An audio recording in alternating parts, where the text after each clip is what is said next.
My channel. ಸಮಯ 5:30 friends. ಇಲ್ಲಿ ಬನ್ನಿ ಪೂಜೆ ಮಾಡಕ್ಕೆ ಬಂದಿದ್ದಾರೆ ನಮ್ಮ ಸೊಸೆಯವರು. ಅವರಿಗೆ ಒಳ್ಳೆಯದಾಗಲಿ ಅಂದರೆ ಎಲ್ಲರಿಗೂ ದಸರಾ ಹಬ್ಬದ ಶುಭಾಶಯಗಳು. ಯಾಕೆ ಮಾಡ್ತಾರೆ, ಹೇಗೆ ಮಾಡ್ತಾರೆ ಅಂತೇಳಿ ಫುಲ್ ಡೀಟೇಲ್ಸ್ ವೀಡಿಯೋ ಹಾಕ್ತೀನಿ ನೋಡಿ ಫ್ರೆಂಡ್ಸ್. ಇಷ್ಟ ಆದರೆ ಲೈಕ್ ಮಾಡಿ, ಪ್ಲೀಸ್ ಸಪೋರ್ಟ್ ಮಾಡಿ.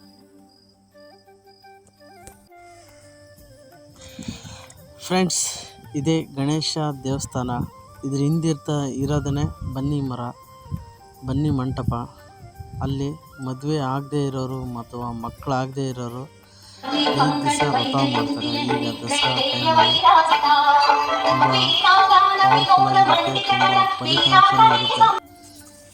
ಮದುವೆನೇ ಆಗದೆ ಇರೋರು, ತುಂಬ ಲೇಟ್ ಆಗಿರೋರು, ಮಕ್ಕಳಾಗದೆ ಲೇಟ್ ಆಗಿರೋರು ಅವರೆಲ್ಲರೂ ಪೂಜೆ ಮಾಡಿದರೆ ಬನ್ನಿ ಮರಕ್ಕೆ ಮುತ್ತೈದೆಯರು ತುಂಬ ಒಳ್ಳೆಯದಾಗುತ್ತೆ ಅನ್ನೋದು ನಮ್ಮ ಹಿರಿಯರ ನಂಬಿಕೆ ಫ್ರೆಂಡ್ಸ್. ನೋಡಿ ಎಷ್ಟು ಚೆನ್ನಾಗಿದೆ ಬನ್ನಿ ಮರ. ಶ್ರೀ ವಿದ್ಯಾ ಗಣಪತಿ ಬನ್ನಿ ಮಂಟಪ ಅಂತೇಳಿದು. ತುಂಬ ಜನ ಹೆಣ್ಮಕ್ಳು ಬಂದು ಪೂಜೆ ಮಾಡಿ ಒಳ್ಳೆ ಐಶ್ವರ್ಯ, ಆರೋಗ್ಯ ಅಂಡ್ ಒಳ್ಳೇದು ಮಾಡಲಿ ನಮ್ಮ ಮನೆಗೆ, ಮನೆತನಕ್ಕೆ, ನಮ್ಮ ಕುಟುಂಬದವರಿಗೆ ಅಂಥೇಳಿ ಬಂದು ಬನ್ನಿ ಮರಕ್ಕೆ ವಿಶೇಷವಾಗಿ ಪೂಜೆ ಮಾಡ್ತಾರೆ ಫ್ರೆಂಡ್ಸ್. ರಿಯಲಿ ತುಂಬಾ ಒಳ್ಳೆಯದಾಗುತ್ತೆ ಬನ್ನಿ ಪೂಜೆ ಮಾತ್ರ. ನಮ್ಮ ಫ್ಯಾಮಿಲಿಗಳು ಚೆನ್ನಾಗಿರ್ಬೇಕು ಅಂತಂದರೆ, ನಮ್ಮ ಫ್ಯಾಮಿಲಿಯಲ್ಲಿ ಏನೇ ಕಷ್ಟ ಸುಖ ಇದ್ದರೂ ಬನ್ನಿ ಮರದ ಪೂಜೆ ತುಂಬಾ ಇಂಪಾರ್ಟೆಂಟು, ತುಂಬಾ ಫಲಿತಾಂಶ ಕೂಡ. ಅದು ಹಿಂದಿನ ಕಾಲದಿಂದನೂ ಮಾಡ್ಕೊಂಬರ್ತಾ ಇದ್ದಾರೆ. ಅದನ್ನು ನಾವು ಮುಂದುವರಿಸ್ಕೊಂಡು ಹೋಗ್ಬೇಕಷ್ಟೆ. ನಮ್ಮ ಸೊಸೆಗೆ ಒಳ್ಳೇದಾಗ್ಬೇಕಂತೇಳಿ ಮತ್ತು ಬೇಗ ಮಗು ಕರುಣಿಸಲಿ ಆ ದೇವರು ಅಂತೇಳಿ ನಮ್ಮ ಸೊಸೆ 5 ದಿವಸ ವ್ರತ ಮಾಡಿದರು. ಬೆಳಿಗ್ಗೆ 3 ಗಂಟೆಗೆ ಎದ್ಬಿಟ್ಟು ತಣ್ಣೀರು ಸ್ನಾನ ಮಾಡಿಬಿಟ್ಟು ರೆಡಿಯಾಗಿ ಬಂದು ಡೈಲಿ ಪೂಜೆ ಮಾಡಿ ಹಾಲು ತುಪ್ಪ ನೈವೇದ್ಯ ಮಾಡಿ ಹೋಗ್ತಾಯಿದ್ರು. ಇವತ್ತು ಲಾಸ್ಟ್ ಪೂಜೆ ತುಂಬ ಚೆನ್ನಾಗಿರುತ್ತೆ ಅಂಡ್ ಎಲ್ಲರೂ ಬಂದಿರ್ತಾರೆ. ಆಮೇಲೆ ಇದರಿಂದ ಆಗೋ ಉಪಯೋಗನ ನಾಲ್ವರಿಗೆ ವೀಡಿಯೋ ಮುಖಾಂತರ ತಿಳಿಸ್ಬೇಕಂತೇಳಿ ನಾನು ಈ ವಿಡಿಯೋ ಮಾಡ್ತಾಯಿದ್ದೀನಿ ಫ್ರೆಂಡ್ಸ್. ಒಂದು ನಾಲ್ವರಿಗಾದರೆ ಹೆಲ್ಪ್ ಆಗಲಿ ಅಂಥೇಳಿ. ನಿಜವಾಗಿಯೂ ದೇವ್ರ ಮೇಲೆ ತುಂಬಾ ಭಕ್ತಿ ಇಟ್ಟಷ್ಟು ನಮಗೆ ತುಂಬ ಒಳ್ಳೆಯದಾಗುತ್ತೆ ಅನ್ನೋದು ನನ್ನ ಒಂದು ಭರವಸೆ ಆ್ಯಂಡ್ ನಂಬಿಕೆ ಫ್ರೆಂಡ್ಸ್. ರಿಯಲಿ ನಾನು ಫಸ್ಟಿಗೆಲ್ಲ ಅಷ್ಟಾಕೊಂದು ದೇವ್ರ ಮೇಲೆ ಭಕ್ತಿ ಅಷ್ಟಾಕೊಂದು ನನಗಿರಲಿಲ್ಲ. ನಿಜವಾಗಿಯೂ ಹೋಗ್ತಾ ಫ್ಯಾಮಿಲಿ ಮ್ಯಾನ್ ಆದಮೇಲೆ ತಂದೆ ತಾಯಿಗಳು ಅವ್ರು ನಡ್ಕೊಳ್ಳೋಂಥ ರೀತಿ, ಅವ್ರು ಯಾಕೆ ಪೂಜೆ ಮಾಡ್ತಾರೆ, ದೇವಸ್ಥಾನಗಳಿಗೆ ಯಾಕೆ ಹೋಗ್ಬೇಕು ಅನ್ನೋದು ನನಗೆ ಅರ್ಥ ಆಗ್ತಾ ಹೋಯ್ತು ನಿಧಾನಕ್ಕೆ. ನಿಜವಾಗಿ ಇವತ್ತು ಪ್ರತಿ ಟೈಮಲ್ಲೂ ದೇವ್ರನ್ನ ನೆನೆಸ್ಬೇಕು ಅಂತೀವಿ. ಯಾಕಂದರೆ ಆ ದೇವರು ನಮಗೆ ಎಷ್ಟೆಲ್ಲ ಕೊಟ್ಟಿದ್ದಾರೆ, ಎಷ್ಟೆಲ್ಲ ಮಾಡಿದ್ದಾರೆ. ಆ ದೇವ್ರನ್ನ ನೆನೆಸೋದ್ರಲ್ಲಿ ನಿಜವಾಗಿ ಒಂದು ಸಮಾಧಾನ, ಒಂದು ತೃಪ್ತಿ ಅನ್ನೋದು ಸಿಗುತ್ತೆ. ತುಂಬ ಒಳ್ಳೆ ಎನರ್ಜಿ ಪಾಸ್ ಆಗುತ್ತೆ. ಅದಕ್ಕೋಸ್ಕರನೇ ರಿಯಲಿ ದೇವ್ರ ಮೇಲೆ ತುಂಬ ಭಕ್ತಿ ಆ್ಯಂಡ್ ಗೌರವನ ನಾವು ಇಟ್ಕೋಬೇಕಾಗುತ್ತೆ. ನಮ್ಮಿಂದ ನಮ್ಮ ಮಕ್ಕಳಿಗೂ ಮುಂದಿನ ಪೀಳಿಗೆಗೂ ಇದನ್ನು ತಲುಪಿಸೋ ಜವಾಬ್ದಾರಿ ನಮ್ಮದಾಗಿರುತ್ತೆ. ಯಾಕೆ ಅಂದರೆ ರಿಯಲಿ ದೇವಸ್ಥಾನಕ್ಕೆ ಹೋದಾಗ ಒಂದು ವೈಬ್ರೇಷನ್ ನಮ್ಮಲ್ಲಿ ಸ್ಟಾರ್ಟ್ ಆಗುತ್ತೆ. ತುಂಬ ಒಳ್ಳೊಳ್ಳೆ ವೈಬ್ರೇಷನ್ಗಳು ನಮ್ಮಲ್ಲೇ ಬದಲಾವಣೆನ ತರೋಕ್ಕೆ ಸ್ಟಾರ್ಟ್ ಮಾಡ್ತವೆ. ದಯವಿಟ್ಟು ಎಲ್ಲರೂ ದೇವ್ರ ಮೇಲೆ ಭರವಸೆ ಇಡಿ, ಭಕ್ತಿ ಇಡಿ. ನೀವು ಅಂದ್ಕೊಂಡಿರೋದನ್ನ ಲೇಟ್ ಆಗ್ಬೋದು, ಆದರೆ 100% ಆ ದೇವರು ಈಡೇರಿಸ್ತಾನೆ ಅಂತ ನಂಬಿಕೆ ಇಟ್ಕೊಳ್ಳಿ. ನಾವು ನಂಬಿಕೆ ಇಟ್ಕೊಂಡಷ್ಟು ಆ ನಂಬಿಕೆ ನಮ್ಮನ್ನ ಫಲಿಸ್ತಾ ಹೋಗುತ್ತೆ, ನಮ್ಮನ್ನು ಗೆಲ್ಲಿಸ್ತಾ ಹೋಗುತ್ತೆ. ಅದೇ ದೇವರು ಅಂದರೆ ದೇವರು ರೂಪದಲ್ಲಾದರೂ ಯಾರಾದರೂ ಬಂದು ನಮಗೆ ಸಹಾಯ ಮಾಡಿರ್ತಾರೆ. ಆ ಸಹಾಯನ ನಾವು ತೊಗೊಂಡಿರ್ತೀವಿ. ಆ ದೇವರಲ್ಲಿ ಬೇಡ್ಕೊಂಡಾಗನೇ ಆ ದೇವರು ಈ ಥರ ಒಂದು ಸಮಯ ಸಂದರ್ಭನ ಸೃಷ್ಟಿ ಮಾಡಿ ನಮ್ಗೆ ಒಳ್ಳೇದು ಮಾಡ್ತಾನೆ. ನಿಜವಾಗಿಯೂ ತುಂಬಾ ಆಭಾರಿಯಾಗಿ ಇರಬೇಕು ನಾವು ದೇವ್ರಿಗೆ. ಯಾಕೆಂದರೆ ದೇವರಿಂದ ತುಂಬಾ ಪಡ್ಕೊಂಡಿದ್ವಿ ನಾವು. ಆ ದೇವ್ರನ್ನ ಸ್ಮರಿಸ್ತಾ ಒಳ್ಳೇದನ್ನ ಎಲ್ಲರಿಗೂ ಬಯಸ್ತಾ ಒಳ್ಳೇದನ್ನೇ ಮಾಡೋಣ, ಒಳ್ಳೆಯರಾಗೆ ಬದುಕೋಣ, ಒಳ್ಳೆಯರಾಗೆ ಒಂದು ದಿವಸ ಮಣ್ಣಾಗಿ ಹೋಗೋಣ. ಎಲ್ಲರಿಗೂ ಒಂದು ವಿಷಯ ಹೇಳೋಕ್ಕೆ ಏನು ಇಷ್ಟಪಡ್ತೀನಿ ಅಂದರೆ, ರಿಯಲಿ ಪ್ರಪಂಚಕ್ಕೆ ತಂದಿರೋದೇ ಆ ದೇವರು. ಆ ದೇವ್ರಿಗೋಸ್ಕರ ನಾವು ಏನೇನು ಮಾಡಬೇಕೋ ಒಳ್ಳೆಯದನ್ನ ಮಾಡೋಣ. ಕೆಟ್ಟದ್ದ ಮಾಡೋದಂತೂ ಯಾವುದೇ ಕಾರಣಕ್ಕೂ ಬೇಡ. ರಿಯಲಿ ಎಲ್ಲರಿಗೂ ಒಳ್ಳೆಯದಾಗುತ್ತೆ, ಒಳ್ಳೆಯದನ್ನೇ ಮಾಡೋಣ.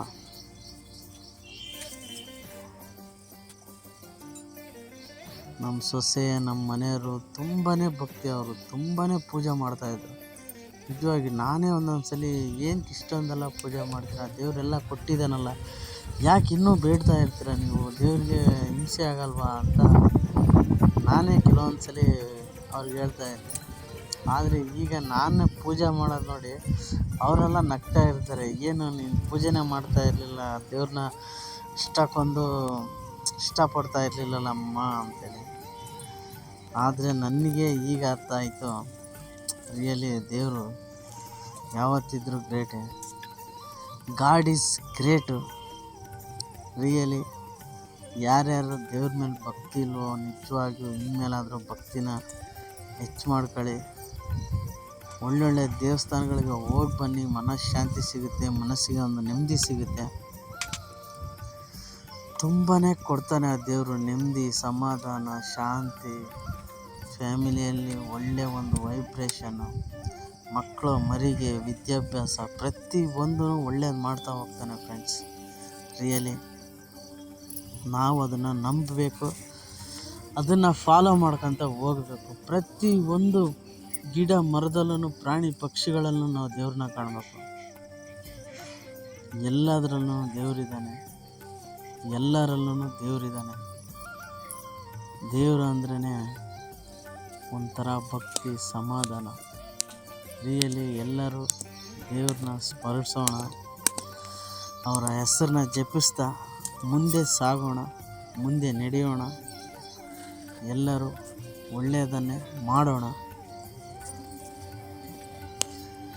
ದೇವ್ರ ಬಗ್ಗೆ ಎಷ್ಟು ಹೇಳಿದ್ರೂ ಕಮ್ಮಿನೇ ಆಗುತ್ತೆ. ನಿಜವಾಗಿ ಆ ದೇವರಿಂದ ನಾವು ಏನನ್ನೂ ಎಕ್ಸ್ಪೆಕ್ಟ್ ಮಾಡದೆ ತುಂಬ ಭಕ್ತಿಯಿಂದ ನಾವು ಪೂಜೆ ಮಾಡಿಕೊಂಡು ತುಂಬ ಒಂದು ಒಳ್ಳೆಯ ಮನಃಶಾಂತಿನ ಪಡಿಬೇಕು. ದೇವರು ಎಲ್ಲ ಕೊಟ್ಟರು ಕೆಲವರು ತುಂಬಾ ಭಕ್ತಿಯಿಂದ ಪೂಜೆ ಮಾಡ್ತಿರ್ತಾರೆ. ಯಾಕೆ ಅಂದರೆ ಸಮಾಧಾನ. ದುಡ್ಡಿರೋರೇ ಸಮಾಧಾನವಾಗಿದ್ದಾರೆ ಅಂತಲ್ಲ, ದುಡ್ಡಿರೋರು ನೆಮ್ಮದಿಯಾಗಿದ್ದಾರೆ ಅಂತಲ್ಲ. ಒಳ್ಳೆ ಕೆಲಸ, ಒಳ್ಳೆ ನೆಮ್ಮದಿ, ಫ್ಯಾಮಿಲಿಯಲ್ಲಿ ಒಂದು ಸಮಾಧಾನ ಇರಲಿ.